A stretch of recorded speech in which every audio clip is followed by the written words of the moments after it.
VR esports will never be mainstream, not because the headsets are too heavy, not because the resolution isn't there yet, not because developers haven't tried hard enough. The reason is something nobody in this industry wants to say out loud.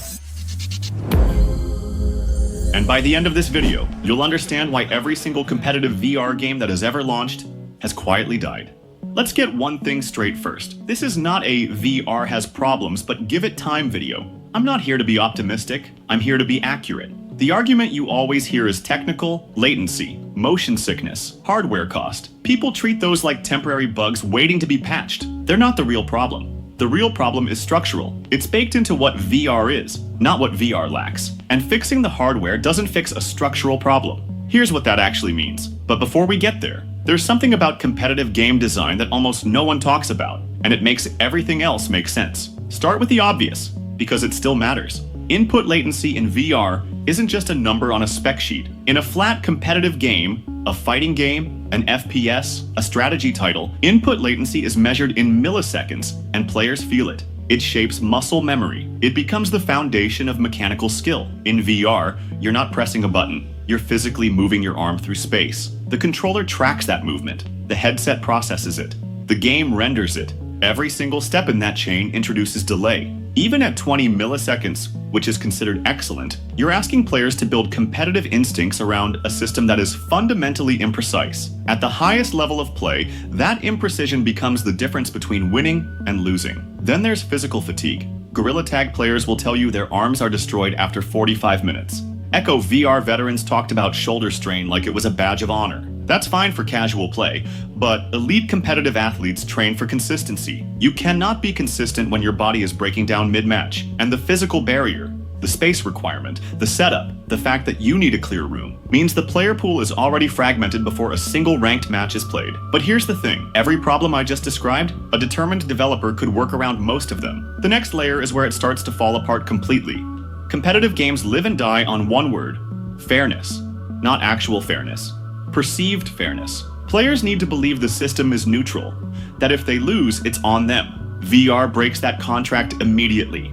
Physical reach, arm span, height, reaction speed influenced by real-world fitness. These aren't in-game variables, they're biological. In a flat game, a shorter player and a taller player both click the same mouse. In VR, a player with a longer arm reach has a literal spatial advantage in games built around physical interaction. You cannot balance around human biology. And standardization, the bedrock of every competitive ecosystem, becomes a nightmare. In traditional esports, you define the hardware rule set. Same monitor specs, same peripherals, same conditions. In VR, which headset counts? Which controller firmware? Which room scale setup? Full body tracking or no? The variables multiply faster than any governing body can regulate. Echo VR tried. It had one of the most genuinely competitive VR communities ever built. Organized leagues, real prize pools, dedicated players. Meta killed it anyway. But that's actually the next problem, because there's something even more fundamental than fairness sitting underneath all of this. And nobody in the VR space wants to acknowledge it directly.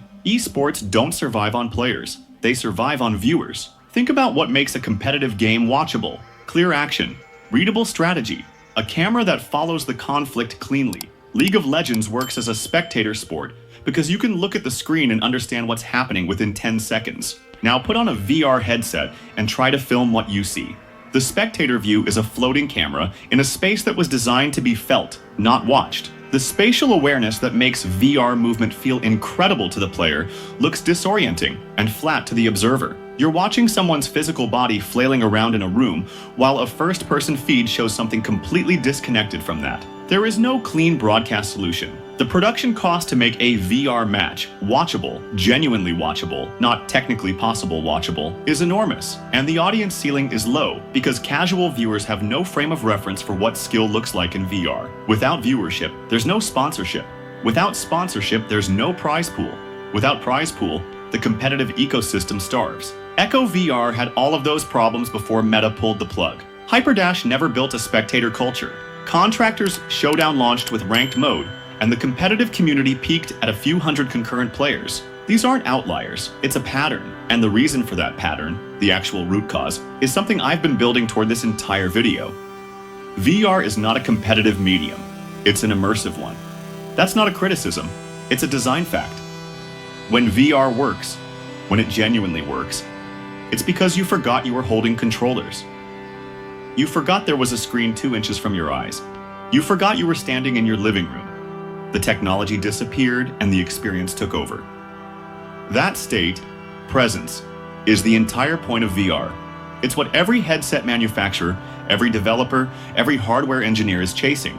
And presence is fundamentally incompatible with competitive mindset. Here's why. Competition requires analytical distance. You need to evaluate your decisions, track your opponent, manage resources, adapt strategy in real time. Your brain is running a constant loop of assessment. You are not immersed, you are calculating. The games that have thrived in VR long-term are the ones that lean into presence. Beat Saber, Lone Echo, Superhot, Asgard's Wrath. These are games where the goal is to make you feel something, not to make you win. Every time a developer has tried to force competitive structure onto that foundation, ranked modes, skill-based matchmaking, tournament brackets, the player base splits. The casual players leave because ranked pressure destroys the immersion they came for. The competitive players leave because the medium can't support the precision they need. You end up with no one. This is the structural problem. You cannot engineer your way out of it. Better headsets don't solve it. Lower latency doesn't solve it. More funding doesn't solve it. VR and competitive design want opposite things from the player's brain. So where does that leave us?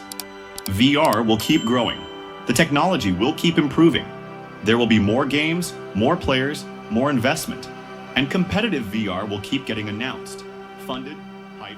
But here's what bothers me more than the failures themselves. The industry keeps repackaging the same pitch.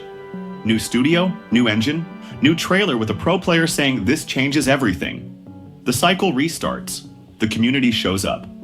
6 months later, the ranked playlist is dead and the Discord is on life support. And nobody asks why the pattern keeps repeating.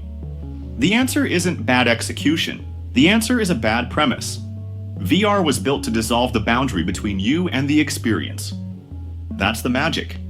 That's why the first time you put on a headset and looked over the edge of a virtual cliff, your stomach dropped. Your body believed it.